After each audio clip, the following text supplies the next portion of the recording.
Inelastic collision concept பார்ப்போம். Already collision topic பார்த்துருந்தோம். Elastic collision பார்த்தோம். இந்த கிளாஸ்ல வந்து நம்ம இன்எலாஸ்டிக் கொலிஷனை பார்க்க போறோம். இன்எலாஸ்டிக் கொலிஷன் என்ன பார்த்தீங்கன்னா, மொமெண்டம் வந்து கன்சர்வ்டா இருக்கும், kinetic energy not conserved. The collision in which momentum is conserved but not kinetic energy is known as inelastic collision. சரிங்களா? இதுல வந்து கைனடிக் எனர்ஜி வந்து நாட் கன்சர்வ்ட் அப்படின்னு எடுத்துக்கலாம். ஸோ இப்போ இந்த கேஸில் நம்ம என்ன பண்ணலாம்னா, 2 ஆப்ஜெக்ட்ஸ் எடுத்துப்போம். 2 ஆப்ஜெக்ட்ஸ் எடுத்துக்கலாம். இந்த ஆப்ஜெக்ட்ஸ் மாஸ் m1 m2ன்னு எடுத்துங்கப்பா. இது moves with velocity u1 and u2. Before collision வந்து ரிலேட்டிவ் வெலாசிட்டி ஆஃப் அப்ரோச் என்ன பார்த்தீங்கன்னா u1 மைனஸ் u2 அப்படின்னு நம்ம பார்த்தோம். ஆஃப்டர் கொலிஷன் எடுத்தோம்னா வச்சுங்க, ஆஃப்டர் கொலிஷன் ஆகும் இந்த பாடிக்கு மாஸ் m1, இது பாடிக்கு மாஸ் m2ன்னு வருது. After collision first body mass வந்து வெலாசிட்டி வந்து v1, செகண்ட் பாடிக்கு வெலாசிட்டி v2ன்னு எடுத்துப்போம். So after collision relative velocity of separation is v2 minus v1 அப்படின்னு பார்த்தோம். எலாஸ்டிக் கொலிஷன்ல என்ன வந்ததுன்னா வந்து relative velocity of approach before collision is equal to relative velocity of separation after collision வந்தது. இப்போ இன்எலாஸ்டிக் கொலிஷன் எப்படி வரும்னு பார்க்கலாம். ஓகேங்களா? இந்த இன்எலாஸ்டிக் கொலிஷன்ல நம்ம என்ன பண்றோம்னா மொமெண்டம் கன்சர்வ்டு அப்படின்னு நம்ம யூஸ் பண்ணலாம். அப்போ according to conservation of momentum, எடுத்தீங்கன்னா கன்சர்வேஷன் ஆஃப் மொமெண்டம் எடுத்தோம்னா என்ன வரும்னா initial momentum plus final momentum, initial momentum of the system is equal to final momentum of the system அப்படின்னு நமக்கு கிடைக்குது. கரெக்டுங்களா? சரி பாருங்க, இது இப்போ initial momentum of first body plus second body போட்டேன், initial momentum of the system கிடைச்சிருச்சு. இது ஃபைனல் மொமெண்டம். இதுல இருந்து நமக்கு என்ன ஈக்குவேஷன் கிடைக்கும்னா m1 காமன் எடுத்துட்டோம்னா u1 மைனஸ் v1 வருதுங்களா? லெஃப்ட் சைடில் இருக்கிற m1 v1 ரைட் சைடு கொண்டு வந்துட்டோம். இங்கே m2 u2 அதே மாதிரி ரைட் சைடு கொண்டு வாங்க, m2 காமன் எடுத்துருங்க. ஸோ v2 மைனஸ் u2 அப்படின்னு கிடைக்குது. இது ஈக்குவேஷன் 1 ஆல்ரெடி பார்த்துருந்தோம். இங்க வந்து இன்எலாஸ்டிக் கொலிஷன் பார்க்குறோம். இந்த இன்எலாஸ்டிக் கொலிஷன்ல வந்து momentum conserve but not kinetic energy இதுலப்பா. அப்படின்னா kinetic energy, initial kinetic energy is not equal to final kinetic energy. Not கன்சர்வ்டுன்னு என்ன பண்ணணும், இஸ் நாட் ஈக்குவல் அப்படி போடணும். ஓகேங்களா? அப்படி போட்டீங்கன்னா என்ன வரும் சொல்லுங்க, half m1 u1 square plus half m2 u2 square. இதுதான் வந்து initial kinetic energy of the system. That is equal to final kinetic energy of the system. பார்த்தீங்கன்னா half m1 v1 square plus half m2 v2 square அப்படின்னு கிடைக்குதுப்பா. இப்போ நம்ம என்ன பண்ணலாம், of cancel பண்ணிட்டு m1 into u1 square minus v1 square is not equal to m2 into v2 square minus u2 square. இந்த derivations எல்லாம் உங்களுக்கு புரியறதுக்காக தான் சொல்றேன், தவிர இதெல்லாம் நம்ம படிக்க தேவையில்லை.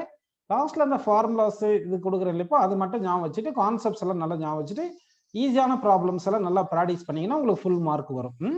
ஓகே, இப்போ இந்த ஈக்குவேஷன் வந்து நம்ம ஈக்குவேஷன் 2ன்னு எடுத்துக்கலாம். எடுத்துப்போம். ஓகேங்களா? ஆல்ரெடி ஈக்குவேஷன் 1ன்னு பார்த்துருக்கோம் பாருங்க. m1 into u1 minus v1 is equal to m2 into v2 minus u2 பார்த்துருக்கோம் இல்லையா? அந்த ஈக்குவேஷனை கொண்டு வந்து டிவைட் பண்ணுவோம். ஈக்குவேஷன் 2 டிவைடட் பை ஈக்குவேஷன் 1 போடுங்க. அப்படி போட்டீங்கன்னா அங்கே m1 கேன்சல் ஆகிட்டு u1 square minus v1 square எப்படி எழுதலாம், u1 minus v1 into u1 plus v1ன்னு எழுதியிருப்போம். இங்கே அதே மாதிரி இங்கே நாட் ஈக்குவல் போட்டு இங்கே v2 minus u2 into v2 plus u2 அப்படின்னு போட்டுடுறோம். இது ஈக்குவேஷன் 1ல டிவைட் பண்றோம். டிவைட் பண்ணும்போது அங்கே என்ன வரும், u1 மைனஸ் v1 இங்கே v2 மைனஸ் u2 அப்படி தானப்பா இருக்கு. ஓகேங்களா? u1 minus v1 v2 minus u2. இந்த m1 m2 கேன்சல் ஆயிருச்சு. இங்க m1 m2 கேன்சல் ஆயிருச்சு. இப்போ நாம என்ன கேன்சல் பண்ணலாம் அப்படின்னு பார்த்தா இந்த u1 minus v1 v2 minus u2 v2 minus u2 cancel பண்ணிட்டோம். ஓகேங்களா? ஓகேப்பா. இப்போ பாருங்க u1 plus v1 is equal என்ன வந்திருக்கு, v2 பிளஸ் u2ன்னு வந்திருக்கு. இந்த இஸ் நாட் ஈக்குவல் டு இருக்கு. கரெக்டா? அப்ப u1 minus u2 is not equal to v2 minus v1. அப்படின்னா relative velocity of separation not equal, relative velocity of approach before collision is not equal to relative velocity of separation after collision. Elastic கொலிஷன்ல equal வந்தது, இங்க not ஈக்குவல்னு வருது. புரியுதுங்களா உங்களுக்கு? So இங்க not equal வர்றதுனால நம்ம என்ன பண்ணலாம்னா இந்த இதை வந்து ஈக்குவலா எழுதுறதுக்கு ஒரு கான்ஸ்டன்ட் ஏதாவது நம்ம இன்க்ளூட் பண்ணி எழுதலாம்ப்பா. இதை மாற்றி எழுதலாம். எப்படி எழுதுறேன் பாருங்க. அப்போ v2 minus v1 is equal to some constant include பண்ணி எழுதுறேன். அந்த கான்ஸ்டன்ட் தான் e அப்படின்னு எடுத்துக்கிறேன். e into u1 minus u2 அப்படின்னு நம்ம எடுத்திருக்கோம். இந்த E ஈக்குவல் டு என்ன வரும் பாத்தீங்கன்னா V2 minus V1 divided by U1 minus U2.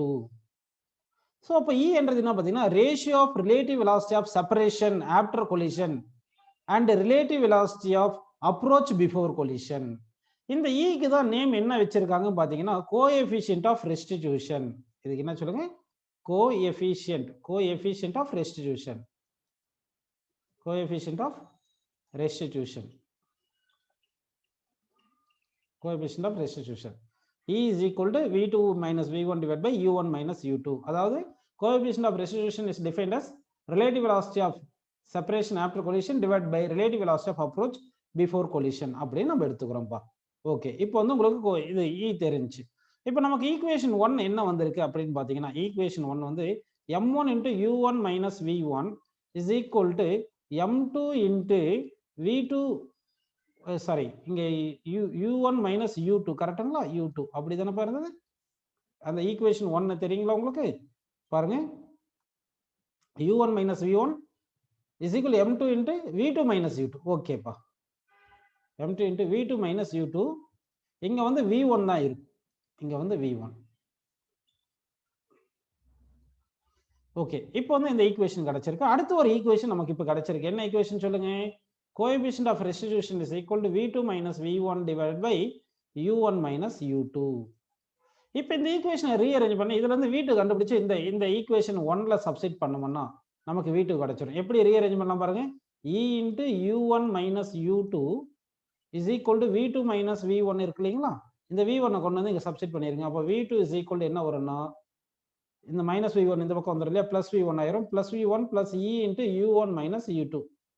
இந்த வேல்யூ கொண்டு போயிட்டு V2 கொண்டு போயிட்டு இந்த ஈக்குவேஷன் 1ல சப்ஸ்டிட் பண்ணா நமக்கு V1 கிடைக்கும், ஃபைனல் வெலாசிட்டி கிடைக்கும். அதாவது நம்ம எலாஸ்டிக் கொலிஷன்ல final velocity V1 V2 formula கண்டுபிடிச்சோம் இல்லையா? அதே மாதிரி இன்எலாஸ்டிக் கொலிஷன்ல V1 V2 ஃபைனல் வெலாசிட்டி கண்டுபிடிக்கணும். எலாஸ்டிக் கொலிஷன்ல இன்எலாஸ்டிக் கொலிஷன்ல என்ன அடிஷனலா வரும்னா அந்த E என்ற ஒரு டேர்ம் மட்டும் நமக்கு கிடைக்கும், அவ்வளவுதான். இந்த E என்ற ஒரு டேர்ம் கிடைக்கும். ஓகேங்களா? சோ இதை சப்ஸ்டிட் பண்ணா என்ன வரும்ன்றது ஆன்சர் நான் டைரக்டா கொடுத்துறேன். இதுல இந்த V2 கொண்டு போயிட்டு ஈக்குவேஷன் 1ல சப்ஸ்டிட் பண்ணீங்கன்னா உங்களுக்கு V1 கிடைக்கும். அப்ப அந்த V1 என்ன கிடைக்கும் பாத்தீங்கன்னா V1 is equal to M1 minus EM2 divided by M1 plus M2 into U1 plus M2 plus EM2 divided by M1 plus M2 into U2. இதுதான் வந்து final velocity of the body after first body after collision. அதே மாதிரி final velocity of second body after collision 1 பிளேஸ்ல 2 போட்டுருங்க, 2 பிளேஸ்ல 1 போட்டுருங்க. அப்படி போட்டீங்கன்னா என்ன வரும் பாருங்க, M2 minus EM1 divided by M1 plus M2 into U2. சரிங்களா? செகண்ட் டேர்ம் எழுத வேண்டியது ஃபர்ஸ்ட் எழுதிடுறேன். ஏன்னா 1 பிளேஸ்ல 2 2 பிளேஸ்ல 1 அப்படியே கம்பேர் பண்ணி எழுதிக்கலாம்னு அப்படி எழுதிருங்க. பிளஸ் இங்க என்ன வரும் சொல்லுங்க, M1 plus EM1 divided by M1 plus M2 into U1 அப்படின்னு நம்ம ஞாபகம் வச்சுக்கலாம். பெரும்பாலும் நீட்ல நமக்கு கொஞ்சம் ஈஸியா கேட்கறதுனால இந்த மாதிரி கோஎஃபிஷியன்ட் ஆஃப் ரெஸ்டிடியூஷன் வர மாதிரி அந்த அளவுக்கு கேட்பாங்கன்னு சொல்ல முடியாதுப்பா. சரி, இப்போ நமக்கு என்ன கிடைச்சிருக்கு பாருங்க, velocity final velocity V1 V2 எல்லாமே கிடைச்சிருச்சு. ஓகே, இப்போ கொலிஷன் நடக்கும்போது ஜென்ரலா வந்து கைனடிக் எனர்ஜி லாஸ் ஆகும்னு எடுத்துப்போம். எக்ஸெப்ஷனல் கேஸ்ல தான் கைனடிக் எனர்ஜி கெயின் ஆகுறதும் இருக்கும். நம்ம கைனடிக் எனர்ஜி லாஸ் ஆகுதுன்னு எடுத்துக்கலாம். சரி, கைனடிக் எனர்ஜி லாஸ் ஆகுதுன்னு நல்லா கவனிங்க. இப்போ வந்து மாஸ் M1 எடுத்துங்க, இது மாஸ் M2 எடுத்துங்க. பிஃபோர் கொலிஷன் வந்து இனிஷியல் வெலாசிட்டி இங்க U1 இங்க U2 இருக்கு. அப்போ initial kinetic energy of the system இருக்கு. இது வந்து பிஃபோர் கொலிஷன். இதே மாதிரி ஆஃப்டர் கொலிஷன் பார்த்தீங்கன்னா M1 M2 எடுத்துக்கலாம். ஃபைனல் வெலாசிட்டிஸ் V1 V2 அப்படின்னு இருக்கு. சரி, அப்போ final kinetic energy after collision இருக்கு. இப்போ வந்து கைனடிக் எனர்ஜி லாஸ் ஆகுதுன்னு வச்சுக்கோங்க. Loss in kinetic energy, loss in kinetic energy அப்படின்னு எடுக்கிறோம். லாஸ் இன் கைனடிக் எனர்ஜின்றது டெல்டா கே. இந்த லாஸ் இன் கைனடிக் எனர்ஜி எப்படி எழுதலாம்னா final kinetic energy of the system minus initial kinetic energy of the system. சரிங்களா? இப்படி பண்ணா நமக்கு மைனஸ்ல வரும் ஆன்சர். இப்படி பண்ணா மைனஸ்ல வரும் ஆன்சர். அதனால ஆல்ரெடி நமக்கு மைனஸ்ல வரும்னு தெரிஞ்சதுனால initial kinetic energy greater than final kinetic எனர்ஜியா இருக்கும் அப்படின்னு அஸ்யூம் பண்ணிட்டு நம்ம பிளஸ்ல வர மாதிரி எழுதிடலாம். அப்போ initial kinetic energy minus final kinetic energy. ஒன்றும் இல்லை, final kinetic energy minus initial kinetic energy போட்டால் மைனஸ்ல வரும் ஆன்சர். அந்த minus indicates that loss in kinetic எனர்ஜின்னு அர்த்தம். சரி, இப்போ வந்து இந்த லாஸ் இன் கைனடிக் எனர்ஜி எப்படி கண்டுபிடிக்கிறது பார்த்தீங்கன்னா initial kinetic energy of system என்ன சொல்லுங்க, half M1 U1 square plus half M2 U2 square. ஒவ்வொரு பாடியுடைய கைனடிக் எனர்ஜியும் நம்ம எழுதிக்கணும். மைனஸ்னு போட்டு final kinetic energy of the system half m1 v1 square plus half m2 v2 square. ஓகேங்களா? சரி, இப்போ இந்த v1 v2 இங்க இருக்கு பாருங்க ஃபார்முலா. இந்த v1 v2 இங்க இருக்கு இல்லைங்களா? இந்த v1 v2 கொண்டு வந்து நம்ம இங்க சப்ஸ்டிட் பண்ணணும். இங்க இதுல சப்ஸ்டிட் பண்ணணும். இதை சப்ஸ்டிட் பண்ணிட்டீங்கன்னா என்ன நமக்கு என்ன கொடுப்பாங்கன்னா, இனிஷியல் மாசஸ் கொடுத்துருப்பாங்க, இனிஷியல் வெலாசிட்டி கொடுத்துருப்பாங்க, ஃபைனல் வெலாசிட்டி கொடுத்துருக்க மாட்டாங்க.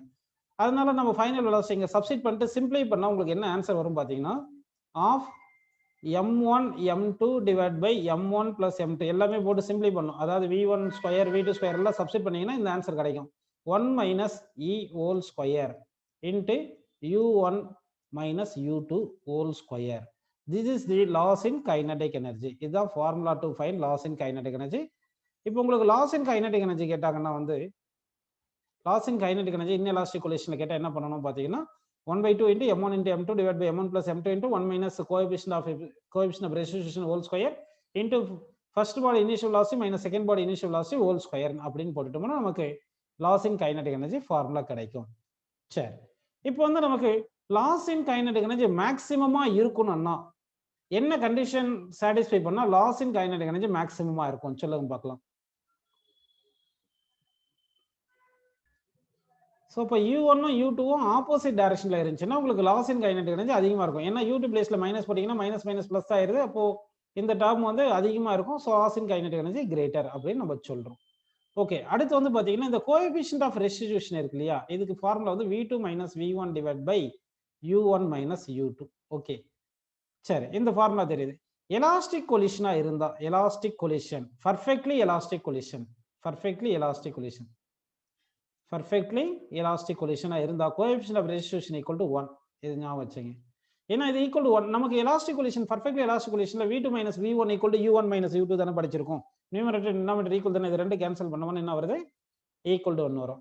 So what is the value of, what can be the value of perfectly inelastic collision coefficient of restitution என்னவா இருக்கும்னு நினைக்கிறீங்க? perfectly inelastic collision perfectly inelastic collision இந்த பர்ஃபெக்ட்லி இன்எலாஸ்டிக் கொலிஷனுக்கு வந்து கோஎஃபிஷியன்ட் ஆஃப் ரெஸ்டிடியூஷன் எவ்வளவு இருக்கும்னு நினைக்கிறீங்க? Very good, 0. ஏன் பர்ஃபெக்ட்லி இன்எலாஸ்டிக் கொலிஷனுக்கு கோஎஃபிஷியன்ட் ஆஃப் ரெஸ்டிடியூஷன் 0 அப்படின்னு நம்ம பார்த்தோம்னா, நம்ம சொல்லியிருந்தோம் பர்ஃபெக்ட்லி இன்எலாஸ்டிக் கொலிஷன் அப்படின்னா பார்த்தீங்கன்னா after collision two body stick together moves. அப்போ two body stick together moves வந்து final velocity of first body and second bodies are equal. v1 equal to v2 இருக்கும். அப்போ v1 ஈக்குவல் டு v2 இது 0ன்னு வந்துடும். So in the case of perfectly inelastic collision, coefficient of restitution 0. சரி, அப்போ வந்து collision எப்படி இருக்கும் ஜென்ரலா பார்த்தோம்னா பர்ஃபெக்ட்லி இன்எலாஸ்டிக் கொலிஷனுக்கும் பர்ஃபெக்ட்லி எலாஸ்டிக் கொலிஷன் பிட்வீன் தான் கொலிஷன்ஸ் இருக்கும். Partially elastic collision, partially inelastic collision அப்படின்னு நம்ம சொல்லுவோம். அப்போ ஜென்ரலா கொலிஷன் எடுத்துட்டோம்னா, கொலிஷன் அப்படின்னு எடுத்துட்டோம்னா அந்த வேல்யூ எப்படி இருக்கும் பார்த்தீங்கன்னா கோஎஃபிஷியன்ட் ஆஃப் ரெஸ்டிடியூஷன் வந்து greater than 0 less than 1. Greater than or equal to 0 என்ன சொல்லலாம், பர்ஃபெக்ட்லி இன்எலாஸ்டிக் கொலிஷன் வரலாம். ஆஃப்டர் கொலிஷன் ரெண்டுமே ஸ்டிக் டுகெதரா மூவ் ஆகிற மாதிரி இருக்கலாம். ஆனா பர்ஃபெக்ட்லி எலாஸ்டிக் கொலிஷன் இருக்குமா தான் சொல்ல முடியாது. ஐடியலா இருக்குன்னு நினைச்சோம்னா அப்போ ஈக்குவல் டு போட்டுக்கலாம். So coefficient of restitution lies between 0 and 1. Coefficient of restitution வந்து என்ன எடுத்துக்கணும், நம்ம லைஸ் பிட்வீன் 0 and 1 அப்படின்னு நம்ம எடுத்துக்கிறோம். ஸோ உங்களுக்கு வந்து நான் இந்த கொலிஷன்ல கான்செப்ட்ஸ் எல்லாம் நிறைய எல்லா கான்செப்டும் கம்ப்ளீட் பண்ணிட்டோம். உங்களுக்கு centre of mass, linear momentum, conservation of linear momentum, அடுத்து வந்து கொலிஷன், இது எல்லாமே சேர்ந்து ஒரு டாபிக்கா இருக்கும். இந்த கான்செப்ட் முடிச்சு இதுல இன்னும் கொஞ்சம் நிறைய கொஸ்டின்ஸ் உங்களுக்கு கேட்க போறேன் நினைப்போம். இப்போ என்ன பண்ணலாம்னா 2 டைமென்ஷனல் கொலிஷன் பார்க்கலாம். ஏன்னா 1 டைமென்ஷனல் கொலிஷன் தானே பார்த்தோம். இப்போ 2 டைமென்ஷனல் கொலிஷன் பார்க்கலாம். 2 டைமென்ஷனல் கொலிஷன் என்ன பார்த்தீங்கன்னா வந்து 2 டைமென்ஷனல் கொலிஷன்ல வந்து ரெண்டு ஆப்ஜெக்ட் மூவ் ஆகுறது எல்லாம் லைன் ஆஃப் சைட் இருக்கணும் கிடையாது. எல்லாம் லைன் ஆஃப் சைட் இருக்கணும் கிடையாதுப்பா. இப்போ இது ஒரு ஆப்ஜெக்ட், இது ஒரு ஆப்ஜெக்ட் இருக்குன்னு எடுத்துங்க. இப்போ இந்த லைன் ஆஃப் சைட்ன்றது இந்த சென்டர் கனெக்ட் பண்ற லைன் தான் லைன் ஆஃப் சைட். சப்போஸ் ஒரு ஆப்ஜெக்ட் வந்து இப்படி மூவ் ஆகுது, இந்த டைரக்ஷன்ல மூவ் ஆகுது, வெலாசிட்டி u1. இன்னொரு ஆப்ஜெக்ட் வந்து இந்த டைரக்ஷன்ல மூவ் ஆகுது, u2 அப்படி இருக்குன்னு வச்சுங்க. இந்த கொலிஷனை தான் நம்ம என்ன சொல்றோம்னா 2 டைமென்ஷன் கொலிஷன். இதே ஸ்பேஸ்ல இருந்தா அது 3 டைமென்ஷன் கொலிஷன். இப்போ 2 டைமென்ஷன் கொலிஷனுக்கு 3 டைமென்ஷன் கொலிஷன் ஒரே முறை நான் அப்படியே எக்ஸ்பிளைன் பண்ணிடுறேன் பாருங்க. இப்போ இந்த கொலிஷன் என்ன நீங்க எப்படி எடுத்துக்கணும்னா 2 டைமென்ஷன் 3 டைமென்ஷன் கொலிஷனை வந்து இதை வந்து ரிசால்வ் பண்ணிருங்க. இந்த சப்போஸ் இங்க பாருங்க, இங்க நான் வேற கலர்ல எக்ஸ்பிளைன் பண்றேன். இப்போ இந்த வெலாசிட்டி இந்த டைரக்ஷன்ல இருக்கா, along the line of sight இருக்கு. லைன் ஆஃப் சைட்ன்றது எக்ஸ் ஆக்சிஸ் மாதிரி எடுத்துங்க. Perpendicular to line of sight வந்து ஒய் ஆக்சிஸ் மாதிரி எடுத்துங்க. இப்போ ரெட் கலர்ல வரையுது along the line of sight, இது எக்ஸ் ஆக்சிஸ் எடுத்துட்டு perpendicular to line of sight இது y axis அப்படின்னு எடுத்துங்க. இது y axis x axis மாதிரி எடுத்துக்கிட்டு நமக்கு கொடுத்திருக்காங்க இல்லையா velocities, அந்த velocities ரிசால்வ் பண்ணிருங்க. x component y component. இன்னும் நல்ல டயகிராமா கொஞ்சம் பெரிய டயகிராமா வரையலாம் பாருங்கப்பா. இப்போ ரெண்டு ஆப்ஜெக்ட் இருக்கு. இது ஒரு ஆப்ஜெக்ட் இருக்குன்னு எடுத்துங்க, இது இன்னொரு ஆப்ஜெக்ட் இருக்குன்னு எடுத்துங்க. இப்படி எடுத்தாச்சு. ஓகேங்களா? இப்போ இதுல வந்து லைன் ஆஃப் சைட் இப்படி இருக்கு. இதுதான் லைன் ஆஃப் சைட்னு எடுத்துக்கலாம். ஓகேங்களா? இப்போ வெலாசிட்டிஸ் பாத்தீங்கன்னா உங்களுக்கு எப்படி இருக்கு? ஃபர்ஸ்ட் ஆப்ஜெக்ட் வெலாசிட்டி இந்த மாதிரி இருக்கு, இந்த டைரக்ஷன்ல இருக்கு. செகண்ட் ஆப்ஜெக்ட்டுக்கு வெலாசிட்டி வந்து இப்படி இந்த டைரக்ஷன்ல இருக்கிற மாதிரி கூட எடுத்துக்கோங்க. எப்படினாலும் நம்ம எடுத்துக்கலாம், நம்ம இஷ்டம் தான். அப்போ first object velocity u1, second object velocity u2 இருக்கு. 2 டைமென்ஷனல் கொலிஷனுக்கு என்ன எக்ஸ்பிளைன் பண்றோம் அதே மாதிரி 3 டைமென்ஷனல் கொலிஷனுக்கு வரும். ஓகே, இப்போ என்ன பண்ணலாம்னா நம்ம x ஆக்சிஸ் y ஆக்சிஸை ஃபிக்ஸ் பண்ணுவோம். சரிங்களா? எப்படி ஃபிக்ஸ் பண்ணலாம் பாருங்க. x ஆக்சிஸ் வந்து along the line of sight x ஆக்சிஸ்னு எடுத்துக்கலாம். perpendicular x ஆக்சிஸை வந்து நம்ம y ஆக்சிஸ் அப்படின்னு எடுத்துக்கிறோம். கரெக்ட்டுங்களா? இப்படி y ஆக்சிஸ் அப்படின்னு எடுத்துக்கிறோம். ஓகேங்களா? ஸோ இது வந்து y ஆக்சிஸ்னு எடுத்துக்கிறோம், இங்க வந்து இது x ஆக்சிஸ்னு எடுத்துக்கிறோம். இப்போ இந்த வெலாசிட்டிஸை வந்து நம்ம along x axis and y ஆக்சிஸை ரெண்டு காம்போனண்டா ரிசால்வ் பண்ணிடலாம். ஓகேங்களா? அப்படி ரிசால்வ் பண்ணா இந்த u1 வந்து இப்படி ரிசால்வ் பண்ணா x காம்போனன்ட் என்ன வரும் சொல்லுங்க? u1 x component. அந்த தீட்டா கொடுத்துருந்தாங்கன்னா cos தீட்டா. அதே மாதிரி u1 y காம்போனன்ட் ரிசால்வ் பண்ணிக்கிங்க. இப்போ இந்த u2 அந்த மாதிரி நம்ம x component y component resolve பண்ணுவோம். u2 x காம்போனன்ட், இங்க u2 y காம்போனன்ட். ஒருவேளை இங்க ஆங்கிள் வந்து ஆல்பா, இங்க பீட்டா கொடுத்திருந்தா இந்த இது வந்து u1 cos ஆல்பா, இது u1 sin ஆல்பா. இங்க பீட்டான்னு கொடுத்திருந்தா இது u2 cos ஆல்பா, இது u2 sin ஆல்பா அப்படின்னு நம்ம எடுத்துக்கலாம். எக்ஸாம்பிள் இது ஆல்பா, இது பீட்டான்னு கொடுத்திருந்தா அப்ப என்ன பண்ணிருப்போம் சொல்லுங்க? u1 x வந்து u1 cos ஆல்பான்னு எடுத்திருப்போம், u1 y வந்து u1 sin ஆல்பான்னு எடுத்திருப்போம். ஓகேங்களா? அதே மாதிரி இது என்ன பண்ணிருப்போம்? u2 x u2 cos alpha cos beta, இது வந்து u2 sin beta, u2 sin beta அப்படின்னு நம்ம ரிசால்வ் பண்ணிருப்போம். சரி, அடுத்து வந்து இந்த கொலிஷன் நடக்கும்போது எந்த டைரக்ஷன்ல கொலிஷன் நடக்கும் பாத்தீங்கன்னா வந்து along the line of sight தான் கொலிஷன் நடக்கும். ஃபோர்ஸ் எப்பவுமே perpendicular to the surface தான் ஆக்ட் ஆகும். along the line of sight தான் ஆக்ட் ஆகும். சரிங்களா? அப்ப along the line of sight இருக்கிற velocities எடுத்துட்டு அது ஒரு ஒன் டைமென்ஷன் கொலிஷன் எடுத்து அந்த நம்ம இப்ப பார்த்த ஒன் டைமென்ஷன் கொலிஷனுக்கு அப்படியே ஃபார்முலா போட வேண்டியதா. என்னன்னா u1 பிளேஸ்ல u1 x போடணும், u2 பிளேஸ்ல u2 x ன்னு போடுவீங்க. புரியுதுங்களா உங்களுக்கு? இந்த y காம்போனன்ட் வெலாசிட்டி மாறாது. ஏன் மாறாது பாத்தீங்கன்னா வந்து இந்த y டைரக்ஷன்ல வந்து ஃபோர்ஸ் ஆக்ட் ஆகல. எப்பவுமே கொலிஷன் நடந்தாவே நல்லா ஞாபகம் வச்சுங்க, கொலிஷன் நடந்தா ஃபோர்ஸ் எந்த டைரக்ஷன்ல ஆக்ட் ஆகும் பாத்தீங்கன்னா along the line of sight தான் ஃபோர்ஸ் ஆக்ட் ஆகும். ஃபோர்ஸ் எந்த டைரக்ஷன்ல ஆக்ட் ஆகுதோ அந்த காம்போனன்ட் ஆஃப் வெலாசிட்டி மட்டும் தான் சேஞ்ச் ஆகும். ஓகே, புரியுதுங்களா? இப்போ இந்த நான் சொல்லி கொடுத்த கான்செப்ட் இந்த மாதிரி நீங்க என்ன பண்றீங்கன்னா 2 டைமென்ஷனோ 3 டைமென்ஷனோ மோஷன் அப்படி இருந்துச்சுன்னா வந்து உங்களுக்கு என்ன பண்ணணும்னா அதை இண்டிபெண்டன்ட் மோஷனா பிரேக் பண்ணிக்கங்க. X direction motion, Y direction motion, Z direction motion அப்படின்னு ரிசால்வ் பண்ணிக்கங்க. அது எப்படி ரிசால்வ் பண்ணனா லைன் ஆஃப் சைட் இருக்கு இல்லைங்களா, அந்த லைன் ஆஃப் சைட்டை ஒரு டைரக்ஷன் அப்படின்னு எடுத்துங்க. எக்ஸ் ஆக்சிஸ் ஒய் ஆக்சிஸ் அந்த மாதிரி எடுத்துட்டு அந்த லைன் ஆஃப் சைட் டைரக்ஷன்ல தான் உங்களுக்கு ஃபோர்ஸ் ஆக்ட் ஆகும். அந்த டைரக்ஷன்ல இருக்கிற வெலாசிட்டி மட்டும் தான் சேஞ்ச் ஆகும், மற்ற வெலாசிட்டி சேஞ்ச் ஆகாது அப்படின்னு சொல்லியிருக்கேன். இப்போ நமக்கு நீட்ல டூ டைமென்ஷன் 3 டைமென்ஷன் கேட்கவே மாட்டாங்க. இருந்தாலும் ஒருவேளை உங்களுக்கு ஒரு டிஃபிகல்ட்டா கேட்கணும் அப்படின்னு நினைச்சு ஒரு கொஸ்டின் கேட்கறாங்கன்னு அஸ்யூம் பண்ணிக்கிங்க. இப்போ நான் சொல்ற கொஸ்டின் தான் கேட்க வாய்ப்பு இருக்கலாம். பெரும்பாலும் இது வரைக்கும் கேட்டதே கிடையாது. இது நீட்ல ஐஐடியில கேட்டிருக்காங்க. இப்போ இந்த கொஸ்டின் வந்து உங்களுக்கு எல்லா உங்களுக்கு நீங்க ஆன்சர் சொல்றதுக்கு தேவையான எல்லா எக்ஸ்பிளனேஷன் சொல்லியிருக்கேன். இப்போ யார் யார் கரெக்டா சொல்றீங்களோ அவங்களுக்கு பிசிக்ஸ்ல மொத்த கொஸ்டின் கரெக்ட் ஆயிருப்பா. இப்போ கவனிங்க, 2 ஆப்ஜெக்ட்ஸ் எடுத்துக்கிறேன். 2 ஆப்ஜெக்ட்ஸ் எடுத்திருக்கேன். 2 ஆப்ஜெக்ட்ஸ் ஐடென்டிக்கலா இருக்கு. 2 ஆப்ஜெக்ட்ஸ் ஐடென்டிக்கலா இருக்கு. ஓகேங்களா? 2 ஆப்ஜெக்ட்ஸ் கொடுத்துக்கிறேன். 2 ஆப்ஜெக்ட்டுமே ஐடென்டிக்கல் ஆப்ஜெக்ட்ஸ். 2 ஆப்ஜெக்ட்டுமே அண்டர்கோஸ் எலாஸ்டிக் கொலிஷன். 2 ஆப்ஜெக்ட்டுமே என்னது? அண்டர்கோஸ் எலாஸ்டிக் கொலிஷன் அப்படின்னு கொடுத்துருக்கும். ஓகேங்களா? சரி, ஐடென்டிக்கல் ஆப்ஜெக்ட்ஸ் ரெண்டுமே அண்டர்கோஸ் எலாஸ்டிக் கொலிஷன். நல்லா கவனிங்க. இப்போ வந்து ஒரு ஆப்ஜெக்ட்டுக்கு வந்து நான் என்ன பண்றேன்னா வெலாசிட்டி வந்து கொடுத்துட்றேன்ப்பா. வெலாசிட்டி இந்த டைரக்ஷன்ல கொடுத்துருக்கேன். வெலாசிட்டி ஒரு ஆப்ஜெக்ட் வெலாசிட்டி இந்த டைரக்ஷன்ல கொடுத்துருக்கேன். செகண்ட் ஆப்ஜெக்ட் ரெஸ்ட்ல இருக்கு, ஃபர்ஸ்ட் ஆப்ஜெக்ட் வந்து மோஷன்ல இருக்கு. நல்லா பாருங்க, இங்க வந்து இந்த லைன் ஆஃப் சைட் இருக்கு இல்லைங்களா, அது இந்த லைன் ஆஃப் சைட்ன்றது என்ன சொல்லுங்க, சென்டர்ஸ் ஆஃப் தி பாடிஸ் நம்ம கனெக்ட் பண்ற லைன் தான் லைன் ஆஃப் சைட்னு சொல்றோம். இப்போ இந்த கொலிஷன் நடக்கும். இந்த இது இப்படி மூவ் ஆகும்போது இதை இடிச்சுட்டு போகும் இல்லையா, இப்படி போகும்போது இப்படி இந்த பால் வந்து இப்படி போகும்போது இதை வந்து இடிக்கும். சரிங்களா? அது இடிக்கிற மாதிரி கொஞ்சம் மேல கூட தள்ளி நம்ம வரைஞ்சிருக்கலாம், ஒன்றும் பிரச்சனை இல்லை. இப்போ கொலிஷன் நடந்ததுக்கு அப்புறமே இந்த 2 ஆப்ஜெக்ட் மூவ் ஆகும்பா. What is the angle between the velocities of these 2 bodies after collision? இதுதான் क्वेश्चन. கொஸ்டின் புரியுதுங்களா? இப்போ இந்த ரெண்டு பாடி, இப்போ வந்து இந்த பாடி வந்து இப்படி மூவ் ஆகும்போது இந்த ஃபர்ஸ்ட் பாடி மூவ் ஆயிட்டு இருக்கு, யூ வெலாசிட்டில மூவ் ஆகுது, செகண்ட் பாடி ரெஸ்ட்ல இருக்கு. இனிஷியலா ஃபர்ஸ்ட் பாடி மூவ் ஆகுது. இது 1 டைமென்ஷனல் கொலிஷன் கிடையாது, 2 டைமென்ஷனல் கொலிஷன். இப்படி வரும்போது இந்த பால் வந்து இது இடிச்சிருக்கும், இப்படி வரும்போது இடிச்சிட்டு போயிருக்கலாம். அதுக்கு தகுந்த மாதிரி நம்ம கொஞ்சம் மேலே வரைஞ்சிருக்கலாம். ஓகே, இப்போ கொலிஷன் நடந்ததுக்கு அப்புறம் இந்த ரெண்டு ஆப்ஜெக்ட்ஸும் மூவ் ஆகும் இல்லையா? ஒரு ஆப்ஜெக்ட் இப்படி மூவ் ஆகலாம், v1 வெலாசிட்டின்னு வரலாம். இன்னொரு ஆப்ஜெக்ட் ஏதாவது ஒரு டைரக்ஷன் இப்படி v2 வெலாசிட்டி அப்படின்னா இந்த இப்படி தான் இருக்கணும், இல்லை சும்மா வரைஞ்சிருக்கேன். புரியுதுங்களா உங்களுக்கு? அப்போ angle between v1 and v2 என்ன கிடைக்கும்? What is the angle between v1 and v2 theta அப்படின்னு கொஸ்டின் கேட்டிருக்கேன். அதுக்கு ஆப்ஷன்ஸ் தரேன். தீட்டாக்கும் 90 டிகிரிக்கும் ஆப்ஷன் தரப்பா. ஈக்குவல் டு ஒரு ஆப்ஷன், லெஸ் தென் ஒரு ஆப்ஷன், கிரேட்டர் தென் ஒரு ஆப்ஷன், டேட்டா இன்சஃபிஷியன்ட் ஒரு ஆப்ஷன். இன்சஃபிஷியன்ட், டேட்டா இன்சஃபிஷியன்ட் ஒரு ஆப்ஷன் சொல்லியிருக்கேன். கொஸ்டின் உங்களுக்கு புரியுதுன்னு நினைக்கிறேன். நான் 2 ஆப்ஜெக்ட்ஸ் இருக்கு, 2 identical objects undergoes elastic collision, but 1 dimensional collision கிடையாது, 2 டைமென்ஷனல் கொலிஷன். இந்த கேஸ்ல after collision what is the angle between their motion?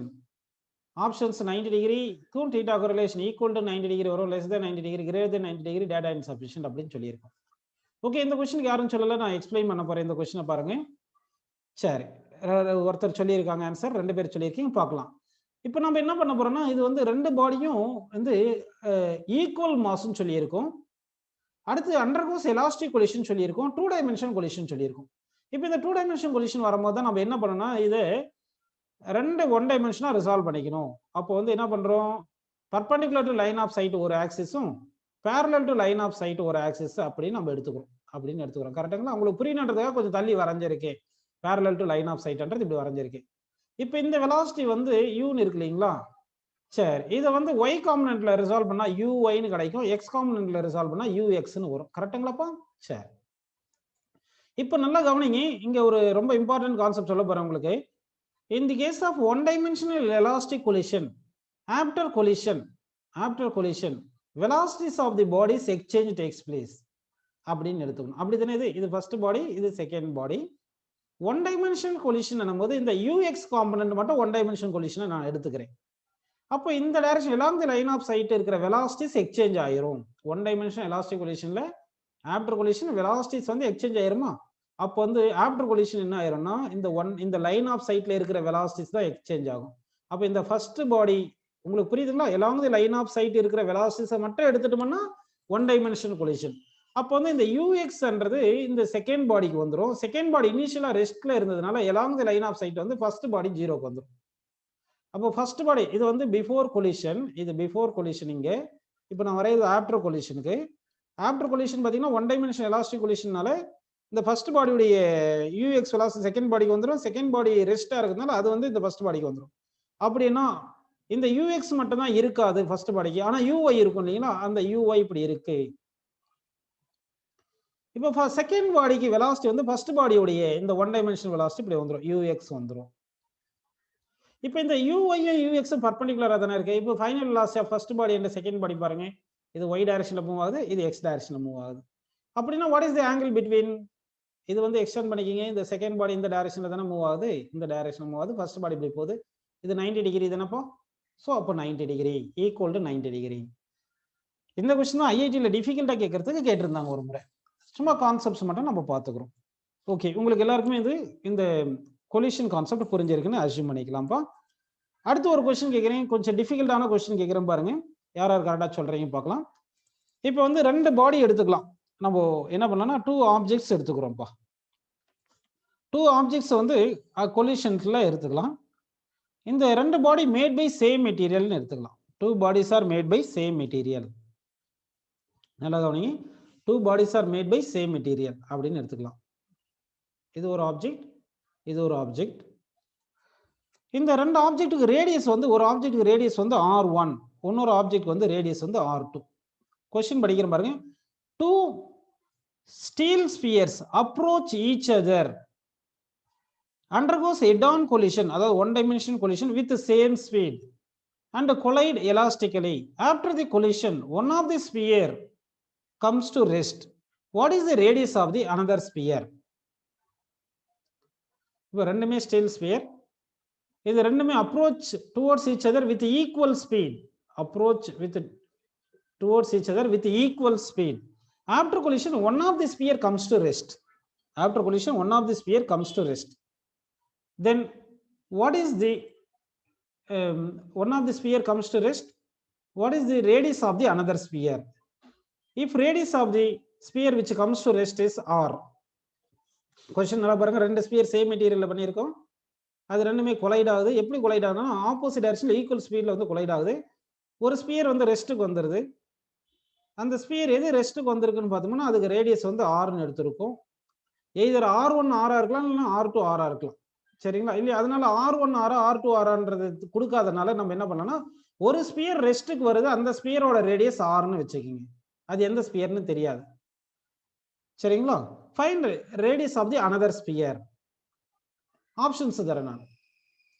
First option r by 3 power 1 by 3. Second option r by 3. Third option r by 9. Fourth option 3 power 1 by 2 r. Question உங்களுக்கு புரிஞ்சிருக்கும்னு நினைக்கிறேன். சரிங்களா? இப்போ இதை நான் solve பண்றேன். நான் சால்வ் பண்றதுக்கு முன்னாடி யாருன்னா ஆன்சர் சொல்றீங்களா பார்க்கலாம். இப்போ ஃபர்ஸ்ட் ஸ்பியர் இதுன்னு எடுத்துங்க, இது செகண்ட் ஸ்பியர்னு எடுத்துங்க. ஃபர்ஸ்ட் ஸ்பியருக்கு ஸ்பீடு வின்னு எடுத்துக்கிட்டீங்கன்னா செகண்ட் ஸ்பியருக்கு ஸ்பீடு வந்து v தான் கொடுத்தாங்க. நான் ஆப்போசிட் டைரக்ஷன்ல இருக்குங்க, அதில் வெலாசிட்டி தானே எடுப்போம், மைனஸ் v. இப்போ one of the sphere comes to rest after collision அப்படின்னு சொல்லியிருக்காங்க. அப்போ செகண்ட் ஸ்பியர் கம்ஸ் டு ரெஸ்ட்னு வச்சுக்கலாம். செகண்ட் ஸ்பியர் கம்ஸ் டு ரெஸ்ட்னு எடுத்துங்க. வெலாசிட்டி ஆஃப் தி v2க்கு என்ன ஃபார்முலா நம்ம பார்த்துருந்தோம் உங்களுக்கு தெரியும் இல்லைங்களா? ஃபைனல் வெலாசிட்டி ஆஃப்டர் கொலிஷன், இந்த ஃபார்முலா உங்களுக்கு தெரியும். இந்த ஃபார்முலா என்ன சொல்லுங்க? v2க்கு வந்து 2m1 by m1 plus m2 into u1 plus m2 minus m1 divided by m1 plus m2 into u2. அப்படிதானே இது? இப்போ நம்ம என்ன சப்ஸ்டிட் பண்ணணும் பாருங்க. என்ன சப்ஸ்டிட் பண்ண போறோம்னா வந்து v2 0ன்னு சப்ஸ்டிட் பண்ணுங்க, u1 vன்னு சப்ஸ்டிட் பண்ணுங்க, u2 வந்து மைனஸ் vன்னு சப்ஸ்டிட் பண்ணுங்க. இப்படி சப்ஸ்டிட் பண்ணிட்டீங்கன்னா அடுத்து நம்ம எப்படி எழுதலாம்ன்றத பாருங்க. இப்போ இது 0 ஆயிடுச்சுன்னா இங்க மைனஸ் தானே இருக்கு, மைனஸ் டேர்ம் அந்த பக்கம் வந்தா பிளஸ் டேர்ம் ஆயிரும். அப்போ m2 minus m1 divided by m1 plus m2 into v is equal to 2m1 divided by m1 plus m2 into v. கரெக்ட்டுங்களா? இப்போ இதுல என்னென்ன கேன்சல் பண்ணலாம்ப்பா? நம்ம என்னென்ன கேன்சல் பண்ணலாம் பாருங்க. இந்த m1 plus m2 m1 plus m2 இந்த v கேன்சல் பண்ணிடலாம். இப்படின்னு கேன்சல் பண்ணிட்டு ஓகேங்களா? இப்போ அடுத்து ப்ரொசீட் பண்ணலாம் பாருங்க. அப்ப இங்க என்ன இருக்கு? m2 minus m1 இருக்கு, இங்க 2m1 இருக்கு. So m2 is equal to 3m1 ன்னு வந்துருச்சுங்களா? m2 is equal to 3m1 அப்படின்னு நமக்கு கிடைச்சிருக்கு. m2 is equal to 3m1 ன்னு வந்திருக்கு. ஓகேங்களா? சரி, இப்போ அடுத்து ப்ரொசீட் பண்ணலாம் பாருங்க. இப்போ வந்து மாஸ்க்கு என்ன ஃபார்முலா? Density into volume. ரெண்டு மெட்டலும் சேம் மெட்டல் சொல்றதுனால ரெண்டுத்துக்குமே டென்சிட்டி சேம். அப்ப density first second sphere density into volume வந்து 4/3 pi r2 cube. That is equal to 3 times of m1. 3 times of m1. Mass of m1 என்ன பண்ணலாம்? Density into volume 4/3 pi r1 cube. இப்போ என்ன பண்ணலாம்? நம்ம cancel பண்ணலாம். என்னென்ன கேன்சல் பண்ணலாம்? 4/3 pi 4/3 pi cancel, density cancel. So அப்போ கவனிங்க, அடுத்து என்ன வருது பாருங்க. நமக்கு இங்க வந்து என்ன இருக்கு? r2 cube is equal to 3r1 cube. அப்போ r2 is equal to cubic root எடுத்தா 3 power 1/3 r1 அப்படின்னு வந்திருக்கு. இப்போ r1 is equal என்ன வந்திருக்கு சொல்லுங்க? r2 by 3 power 1/3. சோ நம்ம கொடுத்த ஆப்ஷன் இந்த 4 ஆப்ஷன்ல பார்க்கும்போது ஃபர்ஸ்ட் ஆப்ஷன் தான் அந்த ஃபார்ம்ல இருக்கு. அப்போ one of the sphere comes to rest, அதனுடைய ரேடியஸ் r தானே சொன்னாங்க. அப்போ r2 வந்து r ன்னு நம்ம எடுத்துக்க வேண்டியது. So that r1 is equal to r divided by 3 power 1/3. இது சொல்றேன்னா இதெல்லாம் கான்செப்சுவல் ப்ராப்ளம்ஸ். இந்த மாதிரி சம்ஸ் எல்லாம் நீங்க சால்வ் பண்ணா நீட்ல வந்து ஈஸியா கேட்க போற சம் எல்லாம் நீங்க அசால்ட்டா பண்ணிடலாம்.